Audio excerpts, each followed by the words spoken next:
عارفين المثل اللي بيقول ياما في الحبس مظاليم؟ مثل سمعناه ورددناه كتير، بس حرفيا لما هتسمعوا قصة النهاردة هتعرفوا قد ايه ان المثل ده بينطبق على صاحب قصتنا النهاردة. اسمه كيني ووترز، وده اتسجن في قضية قتل بشعة واتحكم عليه من قبل المحكمة بالسجن مدى الحياة. كل الأدلة اللي قدمتها النيابة أثبتت إدانة كيني، وما صدقوش حد إلا شخص واحد فقط، وهي أخته بيتي. لكن ما كانش وقتها في إيديها حاجة تقدر تعملها له، يعني مجرد نادلة فقيرة مطلقة ومكملتش حتى تعليمها الثانوي، وكمان ما كانش معاها فلوس علشان تقدر تستأجر له محامي يدافع عنه.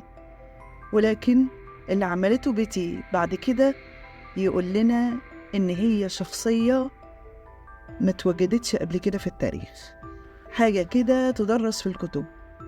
وقبل ما نعرف القصة بتاعتنا النهاردة بفكركم، أنا رحاب محمد، ما تنسوش لايك وشير واشتراك وتفعلوا الجرس علشان يوصلكم كل جديد من القناة.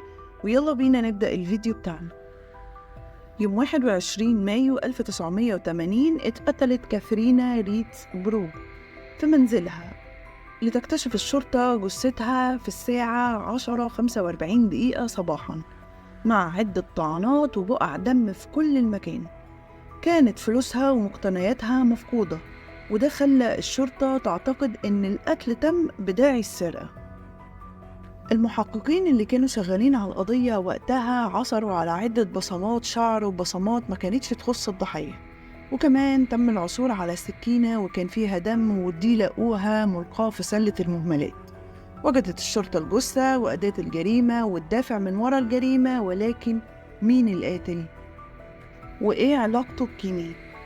كيني ساب المدرسة الثانوية قبل سنة من الموعد المحدد لإنهاء دراسته، وبدأ يشتغل بدوام جزئي في مطعم، ولكنه رجع تاني لبلده علشان يرعى جده المريض. وأثناء وجوده هناك حدثت جريمة القتل، استدعته الشرطة علشان تستجوبه على الفور، وده بسبب سجله الإجرامي، لأن كان ليه سجل إجرامي، يعني بعض أعمال العنف والتعدي على ضابط شرطة والشغب وهكذا. لكن كيني كان عنده سبب مقنع يخليه شخص غير مشكوك فيه قدام المحكمة، وده لأنه كان شغال طول الليل في مطعم محلي، والصبح مباشرة راح على المحكمة علشان يواجه الاتهامات بالاعتداء على ضابط الشرطة. وببساطة كان كيني غير مشتبه بيه، ومع ذلك تم أخذ البصمات بتاعة الأصابع، وكمان تم فحصه بيبحثوا عن أي جروح أو علامات أو بقع دم قد تربطه بجريمة القتل. وعلى الفور أطلقت الشرطة سراحه، لكن كان قدام الشرطة في سؤال ملح: يا ترى مين القاتل؟ بعد مرور 2.5 سنين من وقوع الجريمة، فجأة ألقت الشرطة القبض على كيني ووجهت له تهمة القتل، وقالوا ساعتها إن في 2 راحوا وشهدوا إن كيني اعترف لهم بنفسه بقتل الضحية وسرقتها. وقتها فكرت الأسرة في إن هم يستعينوا بمحامي دفاع خاص، ولكن دفعة الفلوس الأولى وحدها كانت هتتكلف 50,000 دولار. فقال لهم كيني: من فضلكم ما تعملوش كده، لأن ده هيكون مجرد إهدار للمال، كل الأدلة هتظهر إننا بريء، وخلاص مفيش داعي لإنكم تقوموا محامي. وعلى هذا الأساس قررت أسرة كيني إن هم ما يقوموش طبعا محامي.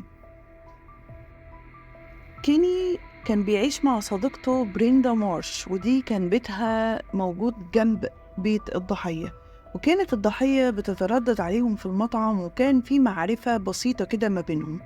الموظفين والناس اللي شغالين في المطعم قالوا إن الناس كانوا عارفين أن الضحية احتفظت بمبلغ مالي كبير في منزلها. في أكتوبر 1982 اتصل واحد اسمه روبرت أوزبورن بالشرطة وأقنعهم بأن كيني ووترز اعترف بالجريمة الشنيعة اللي ارتكبت ضد كاترينا بعد عودته للبيت، وكان فيه خدش عميق في وشه. وبالمعلومات دي فقط اعتقلت الشرطة كيني، وبدأت محاكمته في مايو 1983. واعتمدت المحكمة على مجرد شهادات عدة شهود، منهم صديقة كيني اللي قالت إن صديقها اعترف لها بالقتل واعترف كمان بالسرقة.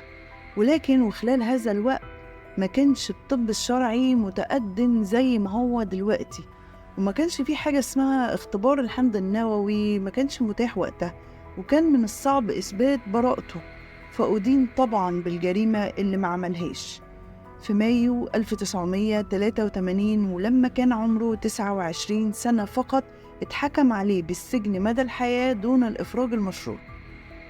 ما بين عام 1983 ولحد عام 1999 قدم كيني عدة نداءات لإعادة محاكمته، ولكن كلها كانت بدون جدوى. المحكمة ما كانتش بتوافق. وطبعا يجي هنا بقى دور أخته بيتي آن ووترز اللي ما كانتش أبدا عندها أي شك إن أخوها فعلا بريء، وقررت بقى إن هي تشتغل على إخراجه من السجن. بيتي اللي ما كانش عندها أبدا وما كانتش فاقدة الثقة أبدا في براءة أخوها، ولكن أخوها كان من وقت للتاني بيفقد الثقة وكان بينتابه حالة من حالات اليأس، وحاول أكتر من مرة إنه يقتل نفسه وكانت بتفشل المحاولات.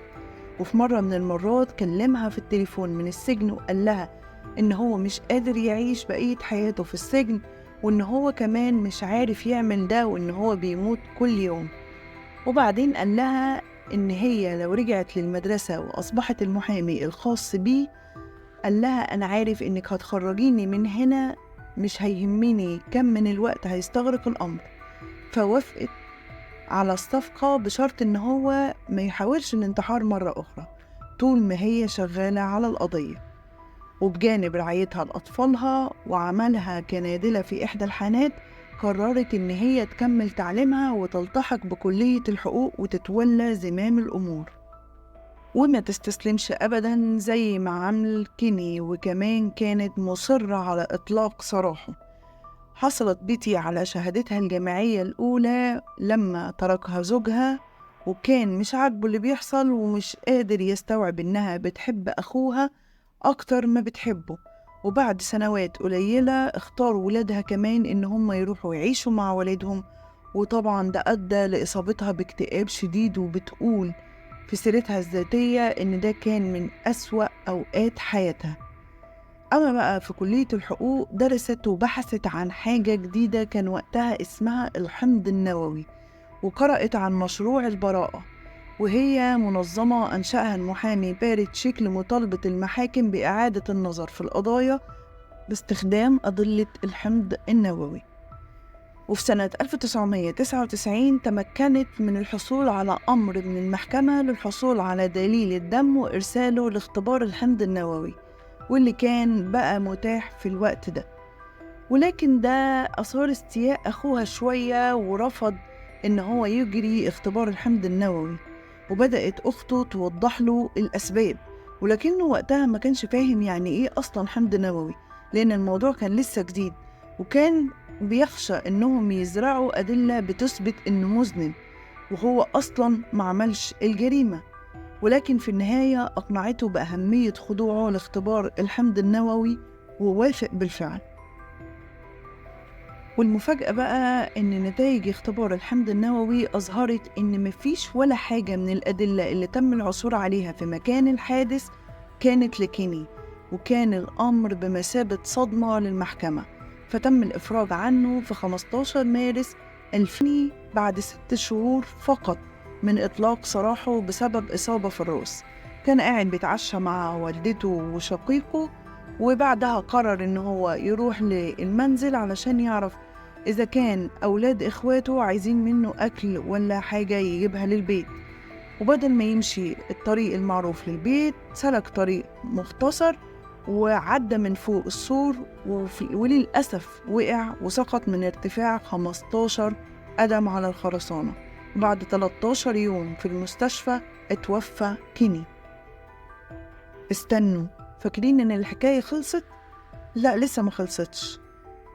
بيتي وبعد اللي حصل ده قررت إنها ترفع دعوى فيدرالية ضد ضباط الشرطة اللي اعتقلوا أخوها ظلم. وفي شهر 9 2009 قضت المحكمة بتعويضات لعائلة ووترز بلغت 6,729,000 دولار كتعويض عن المدة اللي قضاها أخوها في السجن، وكمان $1,000,000 عن أي إصابات وأمراض ألحقت بيه بخلال تواجده في السجن. أما بقى عن بيتي، فبيتي قررت إنها تعتزل مهنة المحاماة وما رجعتش أبدا ليها مرة تانية رغم شهرتها الفائقة، وبتقول إن في عملاء كتير بيتصلوا بيها طول الوقت وبيطلبوا إن هي تمثلهم وتدافع عنهم، ولكن هي دايما بتقول لهم لأ، يعني بتقوم ببعض الأعمال التطوعية لصالح مشروع البراء. وبكده بتكون بيتي أثبتت لنا إن مفيش حب بعد حب الإخوات. ربنا يخلي كل أخت لأخوها وكل أخ لأخته. لو عجبتكم حلقة النهاردة ما تنسوش لايك وشير واشتراك وتفعلوا الجرس في القناة علشان يوصلكم كل جديد. كنت معاكم رحاب محمد، ودلوقتي هستودعكم الله وأقول لكم مع السلامة.